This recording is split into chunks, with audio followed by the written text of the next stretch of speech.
high-stakes battle for Tamil Nadu, actor and politician Kamal Haasan has also issued a fresh statement as to why he is contesting from just one seat and that he believes is enough.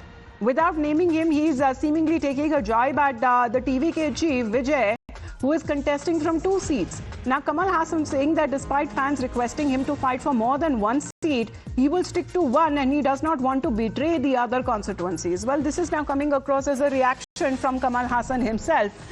He too is now a politician. When it comes to an actor turned politician who seems to be contesting the elections there, but he's taking on Vijay. Will he play actually the role of an X-factor here? Because as far as Vijay is concerned, he's now nominated himself from 2 seats that he is actually contesting from. And Kamal Haasan, however, says that just 1 seat is enough for him to contest the elections.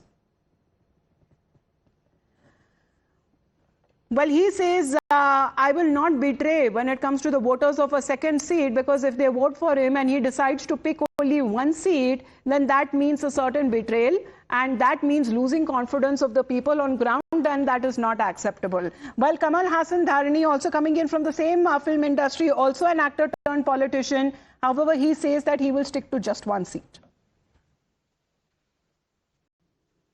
Well, this time Kamal Haasan's Makkalnidhi Mayam is not contesting the assembly elections in Tamil Nadu, but in 2021, Kamal Haasan contested from the Coimbatore South seat, but unfortunately he lost the elections to BJP's Vanathi Srinivasan. But this time in 2026, TVK chief Vijay is contesting from 2 assembly seats, Perambur and Trichy East. So taking a wheeled jibe at TVK chief Vijay, Kamal Haasan says that contesting from 2 seats is not a responsible idea, because ultimately, anyone who contests from 2 seats, they'll have to give up 1 constituency, and that will be a betrayal to the people of that particular constituency. So nobody should betray people like this. No leader should betray people like this. So contesting from 2 seats is not a responsible idea, is what Kamal Haasan has to say. Although he's not taking the name of Vijay directly, one can clearly assume that this is directed at TVK chief Vijay, because Vijay is the only high-profile candidate in Tamil Nadu in this election who is contesting from 2 seats. The top-level leaders of all other political parties, they are contesting from only 1 seat. Vijay is the only one with 2 seats in the fray. So although Kamal Haasan is not taking the name of Vijay directly, we can confidently assume that this jibe was directed at Vijay. Yes. And ironically, Kamal Haasan was speaking this at the Trichy East constituency, which is one of the constituencies of TVK. That seems to be the principles that Kamal Haasan seems to be talking about as far as when it comes to contesting elections, and what he believes in, that if a Neta is contesting elections, then he should represent 1 constituency. Now, will that dare? He believes, of course, he is not named Vijay in that conversation. However, he believes that 1 seat per Neta is enough. எல்லா ரசிகர்களுக்கும் சொல்லிக் கொள்கிறேன், ரசனைங்கிறது தனியா வச்சுக்கங்க, இது நாடு. இங்க இருக்கிறவங்களுக்கு தெரியும்,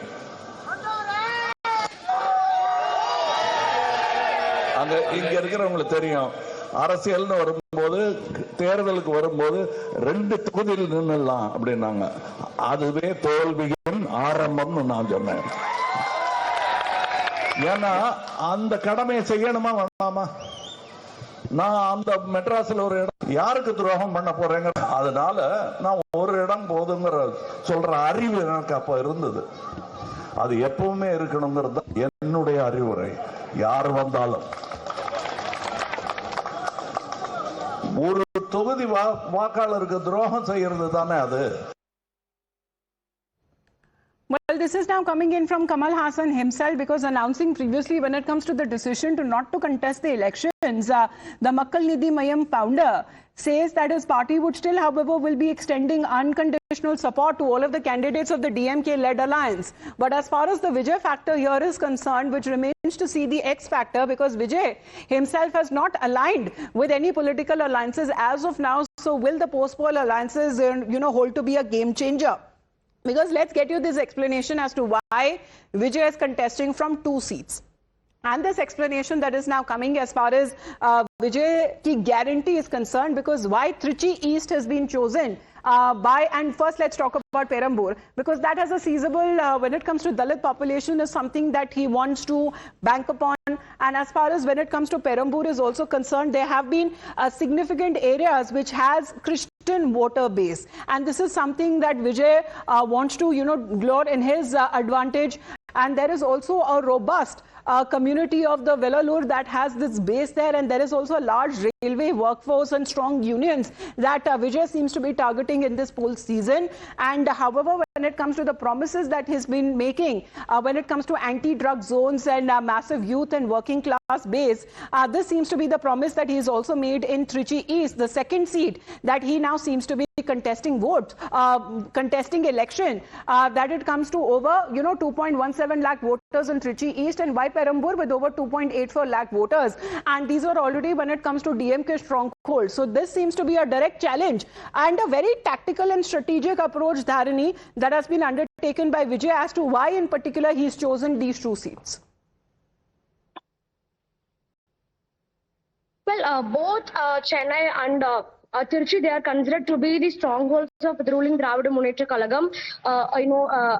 In 2021 assembly elections, both in Chennai and Trichy, the DMK had a clean sweep. So Vijay wanted to send out a clear message that this election is a direct fight between the DMK and the TVK, and that is why he has chosen both his seats from the DMK strongholds. And also, both of these seats are urban seats with a good chunk of youth population, urban population. And Vijay firmly believes that he enjoys a massive popularity among the youth population and the urban middle class population, and that is why they've gone for Perambur and Trichy East seats. And to particularly talk about Trichy East has a good chunk of Christian votes too. So it is a constituency that has a large number of Christians, a large number of minority votes. So Vijay, being a Christian himself, he felt that he will be able to relate to the Christian groups over there, and that he'll be able to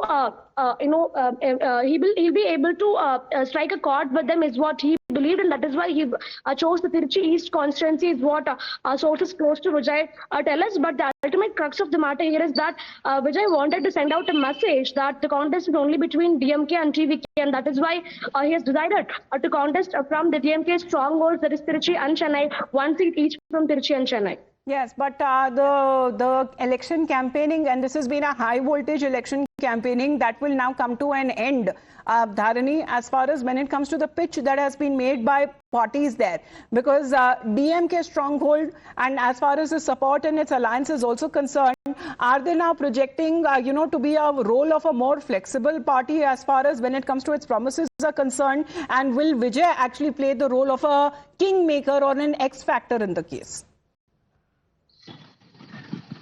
Well, all the opinion polls, the survey polls project vote share between 15 to 20% for Vijay. Of course, Vijay will not get anything less than 10% is what many political analysts seem to be believing. And he will definitely play a role of a disruptor, because so far for the past 6 decades in Tamil Nadu, the contest is always between the two Dravidian majors, that is the DMK and the ADMK. It has either been the DMK or the ADMK. But this time, with Vijay in the scene, Vijay will definitely play the role of the disruptor. But whose vote share Vijay is going to eat into the most is the billion-dollar question, because whoever is getting has not aligned himself with any of the big political alliances there. However, he is not speaking much against either of them. So that seems to be a little bit of a tactical approach that is now being looked upon by Vijay. But as far as Chief Minister Stalin is concerned, there seems to be this last-ditch effort that seems to have been made by him. And Vijay, however, has also penned an open letter when it comes to the people of Tamil Nadu, because as far as this jibe on the political opponents that has been taking place, that continues. But making his political debut this time around, he, however, has set certain expectations from the people as well. There is already a lot of Thalapathy madness that you see on the grounds, and the kind of crowds that Vijay attracts every time that he takes out a political rally or a campaign, for which he is often run into trouble with the authorities. But however, he has now come out with an open letter where he already seems to be asserting Dharani, that there is a big TVK victory. So he is already coming out to announce that TVK in a way has been making big strides as far as the election results announcement, which is expected soon. Well, Vijay has now written an open letter to the people of Tamil Nadu ahead of Tamil Nadu elections, and this letter has been put out as a tweet and as a post in the social media platforms, in which he says that he will never bow down to the fascist minded parties, and he'll never bow down to the anti people parties. Through this he is referring to both the DMK and the BJP, because Vijay has been attacking the BJP and the DMK, both of these political parties, very aggressively in his campaigns. And in fact, he's been alleging that both the DMK and the BJP, they have an underground deal, that they're not different. Both of them, they have an underground deal, they have an underground setup. But to the people, they look like they're opponents, but they're not real opponents, is what Vijay has been telling all this while. So in this letter, he's again reiterated the same thing. He has told that he will always be opposing the BJP, that is his ideological enemy, and the DMK, his political enemy, and both of them are no different. They will do no good to the people of Tamil Nadu. TVK is the only progressive secular force that can keep Tamil Nadu's interests in its heart and work, is what Vijay has told in its letter. And he's also spoken about how he has left the cinema industry at the peak of his career, that he has left everything that he has that is earned in the last 30 years to enter politics and to serve the people. Yes. And he's been going through so much pain. And it is only possible with the love of the people of Tamil Nadu, and this is something that what he is seeking from the people of Tamil Nadu. Just when it comes to the elections in the first and the final phase that will happen in Tamil Nadu, what is Vijay also saying in this last minute appeal, Meenakshi? Well, absolutely, Amita. Without much ado, let's quickly take our viewers exactly through what Vijay has had to say. This is from his, X account. He's posted a loose translation, rather, of, the letter which he has written.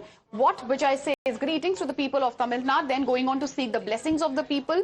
This is where he starts attacking his opponents, saying that who else but those from the day I entered politics to express gratitude to the people of Tamil Nadu, my own kin who have given me everything, have inflicted unspeakable pressures, constraints, heartaches upon us, going on to attack both the BJP and DMK, calling them anti-people parties, also saying that this Vijay who entered politics solely for the purpose of people will never bow down to pressures, and also going on finally to declare victory just few hours, maybe 2 days actually to go for the polls, and then he declares victory, going on to say that it is his aim is the welfare of people of Tamil Nadu. Impact cannot be shaken by any corporate hand. In the coming elections, people will deliver a fitting lesson and make them, what he's calling the anti-people forces, realize the same, and going on to obviously attack his opponents and declare victory in this letter which he has sent to the people of Tamil Nadu. All right, Meenakshi, thank you for that. Mr. Kovai Satyan is connected with us. Mr. Satyan, good morning. Last minute appeals and efforts that have been made from both fronts. M.K. Stalin making that appeal to the people. He says that it is the BJP in the opposition which has been projecting his party to be anti-Hindu. Vijay is also now calling, as far as the BJP and your alliance is concerned, to be evil fascist forces, which he believes will be defeated in the elections. If both Vijay and M.K. Stalin are content providers for the media, whatever statements they make, we couldn't see that on the ground. On the ground, the realities are totally different. Mr. M.K. Stalin, for the last 5 years, he has run the government only on advertisements. He has not reflected the ground reality, nor he has delivered anything that he can claim as his achievements by his government and governance. Vijay, on the other side, there is no organization structure. Wherever he goes, his fans are the ones who are following. But we don't see anybody on the ground. Even their candidates are going all alone, canvassing. There is no organization structure. And both these people are content providers for the media. But on the ground, it is AIADMK and India Allies, which has got the confidence and which has won the confidence and belief of the people, trust of the people. 2026 is certain. It's going to be AIADMK. He plays as the chief minister. The writing on the wall is very clear. This is what in the minds of the people and the common man of Tamil Nadu. All right. Not Mr. Vijay or not MK Election Stalin. campaigning is about to end, sir. Few hours, down the line and before the elections actually happened in the single phase on 23rd of April. But thank you very much, Mr. Kovai Satyan. That seems to be the political discourse as it